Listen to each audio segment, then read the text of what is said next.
سچا واقعہ حضور نے اپنے صحابہ کو سنایا۔ 3 آدمی سفر کے لیے روانہ ہوئے، یہاں تک کہ ان کو رات پڑ گئی تو ایک غار کے اندر وہ داخل ہوئے رات گزارنے کے لیے۔ آندھی چلی، بارش آئی تو اوپر سے ایک پتھر لڑکا اور وہ غار کے دروازے پہ آ کے گر گیا، اور اتنا بھاری اور بڑا پتھر تھا کہ اس نے غار کا دروازہ بند کر دیا۔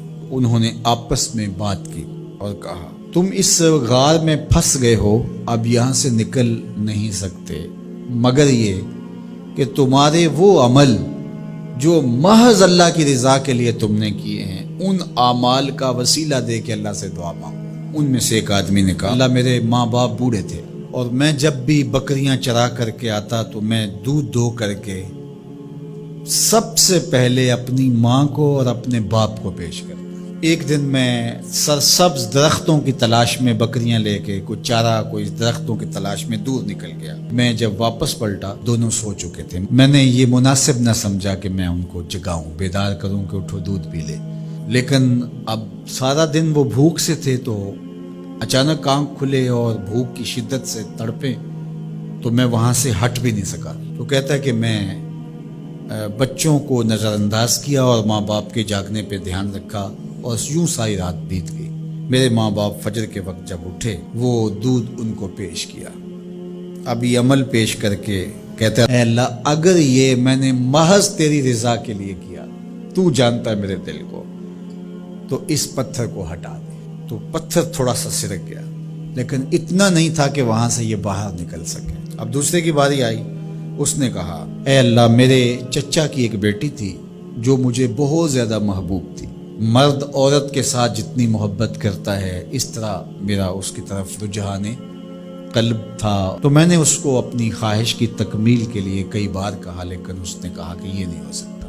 اور پھر ایک دن حالات نے اس کو مجبور کر دیا، فاقہ زدہ حالات ہو گئے، غربت آ گئی، تو اس نے مجھ سے اپنی حاجت طلب کی، تو میں نے اس کو 120 دینار دیے، لیکن شرط پہ کہ تم اپنا جسم میرے سپرد کرو گی۔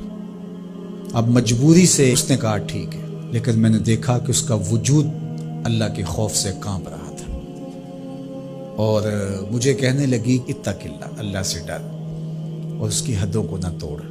میری خواہشات تو پگلی تھیں، آرزویں تو بےتاب تھیں اور میں اس کی قیمت بھی ادا کر چکا تھا، لیکن اس کا یہ جملہ کہ اللہ سے ڈر، تو میں تیرے سے ڈر کے اس کو چھوڑ دیا، اور جو اس کو میں نے 120 دینار دیے تھے وہ بھی اس کے پاس رہنے دیے۔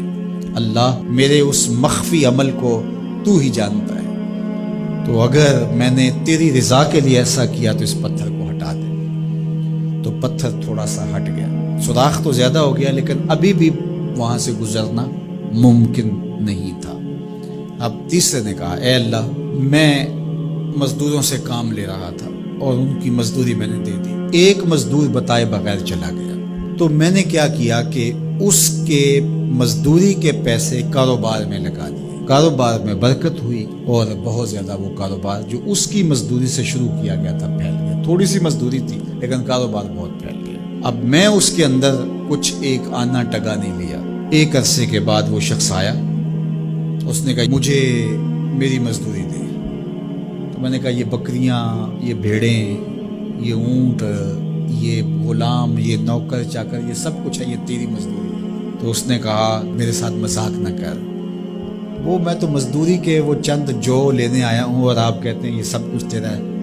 تو اس نے ساری صورتحال بتائی، تو اس نے وہ ساری بکریاں، وہ سارے اونٹ، ساری گائے اور سارے غلام ہانکے اور چل دیا۔ کہا اے اللہ اگر یہ عمل میں نے تجھے راضی کرنے کے لیے کیا تھا تو پتھر کو ہٹا دے۔ حضور نے فرمایا وہ پتھر ہٹ گیا اور یہ چلتے ہوئے باہر آ گئے۔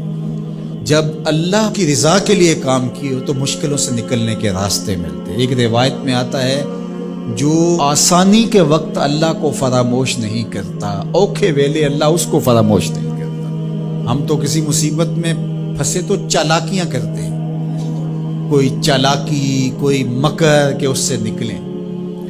تو مصیبت میں پھنسیں تو دعا کے لیے ہاتھ پھیلا لیں اور اچھے اعمال کا اللہ کی بارگاہ میں وسیلہ پیش کریں۔ تو زندگی میں ایسا ذخیرہ اعمال کا جمع کرو کہ جب مشکل بنے تو ان اعمال کا وسیلہ پیش کر کے مشکلات سے نکلنے کا راستہ ملے۔